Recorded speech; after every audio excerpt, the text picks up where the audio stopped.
This is kind of exciting. A new study shows that the newest shingles vaccine could actually slow the onset of dementia.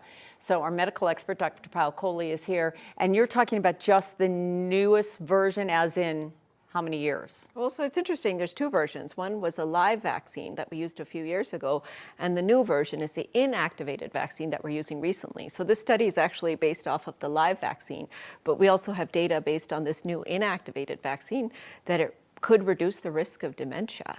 Wow. And so, how did you study that? I mean, how did they study that? Look at a whole group of older people over an extended period of time? Yeah, so this happened in Wales, and they had a sort of a public health initiative where everyone under the age of 80 basically got a shingles vaccine, and over the age of 80 didn't. So what they did is they compared people who were close in age, the ones who got it versus the ones who didn't, because you can imagine we can't study this in a randomized fashion. Because that's unethical, because the shingles vaccine protects people, so we can't withhold something that protects people. So we just sort of saw what people did, and adjusting for their other characteristics, you saw that the people that got the shingles vaccine had a 20% lower risk of dementia of any type as they got older. Do you know why this is happening? Why would a shingles vaccine affect, the brain? Yeah, so if you think about what shingles is, it's caused by the varicella zoster virus. This is the same virus that causes chicken pox.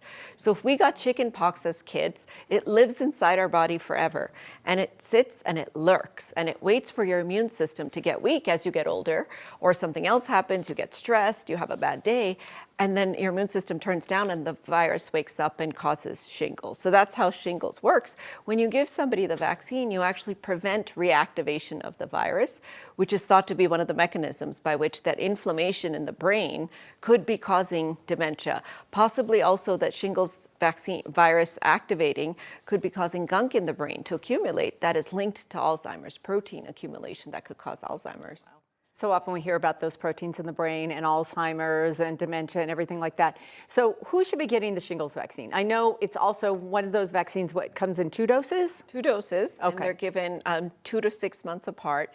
Every single person over the age of 50 who's had chickenpox as a child. Now, our children will not have to deal with shingles because they're being vaccinated against the chickenpox as kids. So that virus never gets in, starts to cause trouble. But for most adults, middle-aged adults, even those in their 30s, have you had chickenpox? Yeah, oh, absolutely. Yeah, so it's living inside you.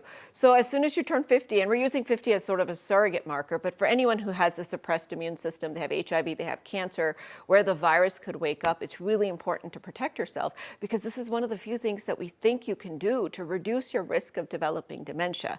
And we all know that as we get older, this is one of our biggest fears, is to lose our brain, 100%. Is to lose ourselves. So do we wait till we're 50? For those of us in our 40s, like who have had chickenpox, should we be getting this now? So if you're healthy, you can wait till 50, because that's usually when, but go ahead and get both of those 2 doses, because then it's really going to pay off in your 70s and 80s to reduce your risk of dementia. If you have any chronic problems that turn off your immune system or your immunosuppressants and you've had the chickenpox, it might be time to get it now and talk to your doctor about that. Plus, anybody I've ever known or talked about getting the shingles, worst thing ever. So get the vaccine. Terrible experience, not just when you get it, but it can cause something called post-herpetic neuralgia, where it permanently sort of scars and damages your nerves so they stay in the on position, the pain nerves.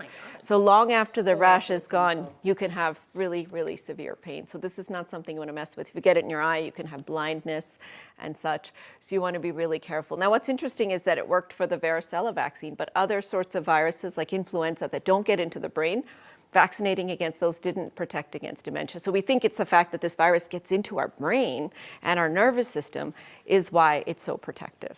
Makes sense. Yeah. Okay. Thanks, Dr. Coley. You gave us some good news here. Good news today. All right. You can always find more from Dr. Coley at 9news.com/Dr. Coley.